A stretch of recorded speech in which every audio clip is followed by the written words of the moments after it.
महासंचालक साहेबांना माझी एवढीच विनंती आहे की त्यांनी उच्चस्तरीय यशस्वी स्थापन करून त्यांना तात्काळ अटक करावी आणि या ठिकाणी त्यांनी यावे. महासंचालक साहेबांना माझी एवढीच विनंती आहे की त्यांनी उच्चस्तरीय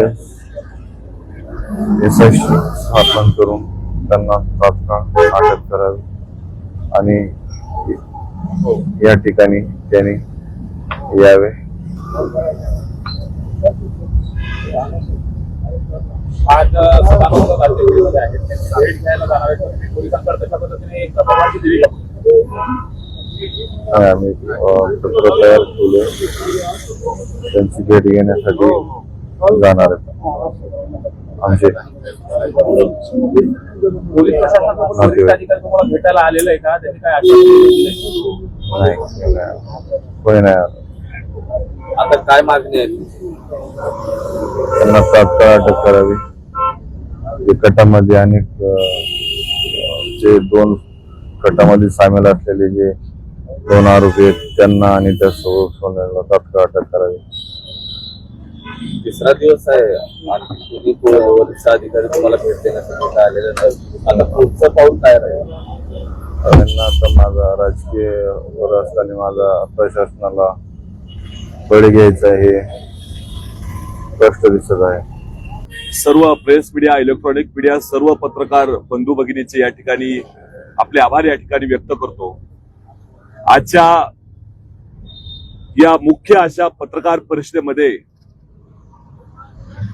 पोलीस प्रशासनाचा निष्काळजीपणा आणि पोलिसांवरती वाढता राजकीय दबाव या अति महत्वाच्या विषयावरती ही आजची 5 जुलै 2026 पासून विलास घुले हत्या प्रकरणामध्ये त्यांचे बंधू रमेशजी घुले आणि त्यांच्या परिवार या ठिकाणी आज उपोषणाला 3रा या ठिकाणी दिवस आहे.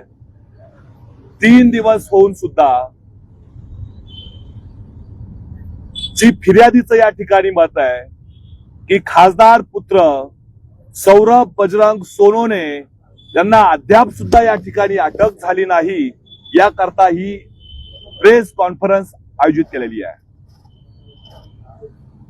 3रा दिवस आहे तुमच्या उपोषणाचा. वरिष्ठ अधिकारी कोणी भेटलेले आहेत का? सगळं बोलणं झालेलं आहे. खऱ्या अर्थाने तुम्हाला या आजच्या याच्यात सांगायचं झालं की जे काही विलास घुले हत्या प्रकरण या महाराष्ट्रातील केज तालुक्यामध्ये घडलेलं आहे, तर ह्यामध्ये फिर्यादीचं, तेथील साक्षीदाराचं, गावकऱ्याचं या ठिकाणी स्पष्ट मत आहे की ही पूर्ण सेटलमेंट या ठिकाणी झालेली आहे. त्या ठिकाणी वरिष्ठ पोलीस अधिकारी असतील, तपास अधिकारी असतील, राज्य पातळीवरती बजरंग मनोहर सोनवणे भारतीय जनता पार्टीमध्ये जाणार आहेत म्हणून त्यांच्या मुलाला वाचण्याचा सगळ्यात मोठा हा डावपेच चालू आहे. खऱ्या अर्थाने सामान्याच्या लेकरावरती जे कोयत्याचे हल्ले झाले, डाव झाले, तर भारतीय जनता पार्टी हे म्हणजे हे घाव त्यांच्या एका खासदारासाठी त्यांना न्याय मिळवून देणार आहे का, हेही पाहणं आपल्याला तेवढंच गांभीर्याने हे लक्षात आहे. पोलिसांकडून तपास होता, पोलिसांनी तो तपास सीआयडी कडे वर्ग केला, तरी पण सीआयडीचा तपास करतो. खऱ्या अर्थाने तुमचा प्रश्न अगदी अत्यंत महत्वाचा आहे. या ठिकाणी जे काही फिर्यादींनी सांगण्यात आलं की सदरील आरोपीचा सीडीआर पूर्णपणे शासनाच्या ताब्यामध्ये आहे.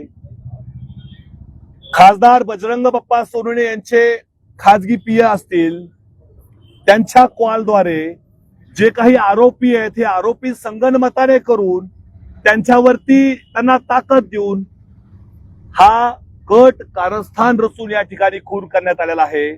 खून करणे किंवा खून करण्यास प्रोत्साहित करणे हा सुद्धा एक अपराध आहे. त्या ठिकाणी 5-5 लोकांचे साक्षी पुरावे झालेत. संबंधित घटनास्थळी असताना 5-5 लोकांनी या ठिकाणी माननीय न्यायालयामध्ये साक्ष दिलेली आहे की संबंधित अशा आरोपीने ह्याच्या सांगण्यावरून यांचा खून झालाय. आणि ज्या वेळेस विलास घुले हे शेवटचा श्वास या ठिकाणी घेत होते तर शेवटचा श्वास घेत असताना जिवंत असताना त्यांचे भाऊ रमेश घुले त्यांनी स्वतः या ठिकाणी जबाब नोंदवला. त्यांना सांगितलं की मला सौरभ बजरंग सोनवणे यांच्या सांगण्यावरून मला हल्ला झाला. सौरभच्या नाव सांगून सांगून त्याला चाकू खुपसले, सौरभचं नाव सांगून त्यांना वार केले. 5-5 लोकांचा जबाब जातोय, 5-5 लोकांचं स्टेटमेंट जातंय. यांना न्यायालय महत्वाचं नाहीये, यांना वरिष्ठांचा आदेश महत्वाचा नाहीये. खऱ्या अर्थाने गोपनीय चर्चा आज जिल्ह्यात पडतायत. एका अधिकाऱ्याला 50-50 लाख रुपये दिले, तेवढी सुद्धा गोपनीय चर्चा आहे. जे आहेत बीडमध्ये सध्या दाखल झालेले आहेत, 2 दिवसाचा त्यांचा दौरा आहे. आता तुमची त्यांच्याकडे काय मागणी आहे? पोलीस महासंचालक हे महाराष्ट्र गृह विभागाचे आणि महाराष्ट्र पोलिसांचे या ठिकाणी प्रमुख आहेत. तर त्यांना जी आज त्यांची वयोवृद्ध या ठिकाणी आई आहे, आज 3रा दिवस विना अन्न पाणी त्या कुपोषण या ठिकाणी सुरू आहे. आज त्यांची प्रकृती अत्यंत बिघडलेली आहे. तर त्या मायबाप अधिकाऱ्याला आज हात जोडून या ठिकाणी विनंती आहे, एक कर्तव्यदक्ष अधिकाऱ्याची जबाबदारी या ठिकाणी आपण पार पाडायला पाहिजे. आणि महाराष्ट्रातील ह्या जो काही खून प्रकरण आहे, तर आपण 1 मिनिट का होईना या कुटुंबाला या ठिकाणी आधार दिला पाहिजे. एक जबाबदारीपूर्वक या ठिकाणी सांगतोय की या ठिकाणचे पोलीस महासंचालक साहेबांनी संबंधित घटनास्थळी या ठिकाणी भेट दिली पाहिजे. अन्यथा नाविलाजाने आम्ही 1-2 जण जाऊ आणि कायद्याच्या चौकटीत राहून कायद्याच्या पद्धतीने त्या ठिकाणी संबंधित अधिकाऱ्यांना आम्ही तसं निवेदन देणार आहे की संबंधित या ठिकाणचा जो कोणी मुख्यांचा मोर्चा आहे त्याला तात्काळ या ठिकाणी अटक करा. अजून ओके हा जे होतं ते आलं ना. ऑर्डर काढलं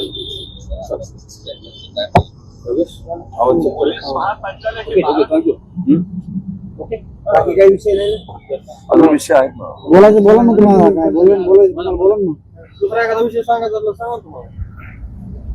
एसआयटी चौकशी झाली मात्र त्याच्यावर काही हे झालं नाही. या ठिकाणी GS नाही चालेल. जो विशेष पथकाकडून तपास करण्यात आलेला होता त्या तपासावर तुम्ही समाधानी आहात का? आणि तपास सांगितला नाही, तुम्हाला? सगळं मॅनेजमेंट आहे, पूर्ण या ठिकाणी मॅनेजमेंट आहे. कोणीही समाधानकारक नाही. त्या माईच्या चेहऱ्यावरचं तुम्ही अश्रू बघा. त्या भावाचा आज एक भाऊ गेलाय, एक मुलासमान एक भाऊ गेलाय. तुम्ही त्याला बसलेल्या प्रत्येक माणसाचा या ठिकाणी चेहरा बघा. हे कोणत्या राजकीय पक्षाचे नाहीत, कोणत्या दबावाचे नाहीयेत. त्यांच्या घरातलं लेकरू गेलो म्हणून आज ते गेले 3 दिवस या ठिकाणी बसलेले आहेत. आणि राहिला प्रश्न CID कडे हा तपास गेलाय, तर CIDचं प्रमुख या ठिकाणी CIDचं काम आहे संबंधित फिर्यादीला विचारात घेऊन जे आमचे जबाब असतील त्याच्यावर तुम्ही अतिरिक्तपणे काम केलं पाहिजे आणि संबंधिताला अटक केलं पाहिजे. या ठिकाणी खासदार पुत्राला लक्षात घ्या, सगळ्यात महत्वाची गोष्ट, खासदार पुत्राला एवढे मोठे मोठे पुरावे देऊन सुद्धा तुम्ही VIP ट्रीटमेंट देता. तो आज आरोपी आहे. आरोपी जर बाप खासदार असेल आणि पोराच्या गाडीवर खासदार चिन्ह असेल तर पत्रकार महोदयांची नैतिक जबाबदारी आहे, त्या मुलावर गुन्हा दाखल झाला पाहिजे का नाही पाहिजे. बापाचं खासदारकीचं पोस्टर पोराला लावायला अधिकार कुणी या ठिकाणी दिला? संबंधित पोरगा, त्याच्यावरती आज गुन्हा पुरवणी जबाबने ज्याचं नाव आहे. तर असं नाव असताना सुद्धा तो VIP पणाने पोलीस स्टेशनला जातोय, एकदम VIP पणाने बसतोय आणि एक वेगळ्या लँग्वेज मध्ये पोलिसांशी संवाद साधतोय. ही जनता आंधळी नाहीये. मी अजूनही पोलीस बांधवाला विनंती करतोय, यामध्ये आलेला प्रत्येक अधिकारी, पोलीस कर्मचारी यांचा CDR या ठिकाणी यानंतर भविष्यकाळात निघेल. मुख्यमंत्री महोदयांना मी हात जोडून या ठिकाणी विनंती करतोय, महाराष्ट्र पोलीस खलरक्षणाय खल निग्रहणाय ही खाकी शान महाराष्ट्राची. आम्ही खाकीला आज सुद्धा देव मानतो, कारण त्या खाकीच्या आत देव माणसं, आज असे अनेक देव माणसं आहेत ज्यांच्या आज आम्ही ऋण व्यक्त करतो. परंतु अंगावर खाकी असून सुद्धा जर तुम्ही आतमध्ये राक्षस वृत्तीने या ठिकाणी काम करणार असाल, अनेक आमदार या ठिकाणी मध्यस्थी करतायत, मोठे मोठे आमदाराचे याच्यामध्ये अनेक नामनिर्देश, याच्यामध्ये अनेक नावं येतील. आज शिष्टमंडळ तुमचं पोलीस महासंचालकाला भेटणार आहे का? त्यांच्या काही वेळ घेतली का? तशा पद्धतीने काय तुम्ही नियोजन केलं का? संबंधित शिष्टमंडळाला, आमचं जे काही शिष्टमंडळ आहे ते महाराष्ट्राच्या पोलीस महासंचालकाला या ठिकाणी मिळणार आहे. परंतु या ठिकाणी पोलीस प्रशासन तिथपर्यंत जाऊन देतं का नाही देतं, लोकशाहीच्या ह्या प्रमुख मागणीला तिथपर्यंत पोहोच करतं का नाही करतं, हेही तितकंच महत्वाचं आहे. खऱ्या अर्थाने तुम्हाला मी अजूनही एक गोष्ट सांगतोय, या अर्थाने या प्रकरणामध्ये पूर्ण सेटलमेंट झालेली आहे, पूर्ण मॅनेजमेंट झालेली आहे. आणि जर ही मॅनेजमेंट होणार असेल तर वरती माझा बापाचा फोटो आहे, विश्ववंदनीय भारतरत्न डॉक्टर बाबासाहेब आंबेडकरांच्या संविधानाचा हा सगळ्यात मोठा घात आहे. जी भारतीय जनता पार्टी शिवछत्रपतींचा आशीर्वाद चला देऊ मोदींना साथ, 18 पगड जातीला सोबत घेऊन या महाराजांनी स्वराज्य उभं केलं, त्या शिवराजी शिवाजी महाराजांचा सुद्धा या ठिकाणी थोर अपमान आहे. म्हणून सर्व पत्रकारांना मी या ठिकाणी विनंती करणार आहे की या सामान्य ऊसतोड कामगाराच्या लेकराला झालेल्या घावासाठी आपण न्यायाच्या भूमिकेने आम्ही तुमच्याकडे बघतोय आणि हा न्याय तुमच्याकडून मिळेल हीच आम्हाला अपेक्षा आहे. धन्यवाद. जय हिंद, जय महाराष्ट्र, वंदे मातरम.